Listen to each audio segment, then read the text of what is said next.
এই চাচা এটা কিসের পার্কিং? এই জায়গা কিসের পার্কিং বলেন? কিসের পার্কিং এখানে? এটা কিসের পার্কিং বলেন আগে? আমরা আপনি মানুষের হয়রানি করেন। এখানে কোনো পার্কিং নাই। আগের দিন গফফার দাদা বলে দিছে আমাদের, ঠিক আছে? আমাদের এই মার্কেটে আমাদের শোরুম আছে, বলে দিছে এইখানে কোনো পার্কিং নাই। এইখানে কোনো পার্কিং নাই। মানুষের হয়রানি করেন। আর কোন সাইডে পার্কিং একটু বলে দেন। কোন সাইডে পার্কিং? পার্কিং তো 2 নম্বর কোটা 4 নম্বর। হ্যাঁ, কোন অফিসে যাব? কোন অফিসে যাব? মানুষের কাছে চাঁদাবাজি করেন? চাঁদাই তো নিচ্ছেন এটা আপনি। এটা কি? এটা কি? এইখানে কোনো পার্কিং হবে না। এখানে কোনো পার্কিং নাই। এটা কিসের পার্কিং এটা?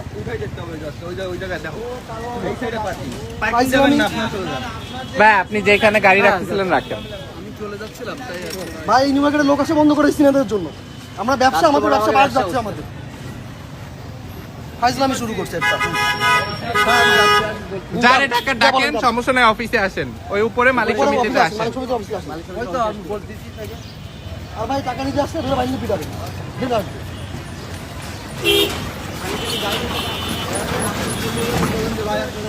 ব্যবসা ধস নেমে গেছে ভাই আমাদের। মার্কেটে লোকই আছে। তোর বাটপার সব সিটার মিটার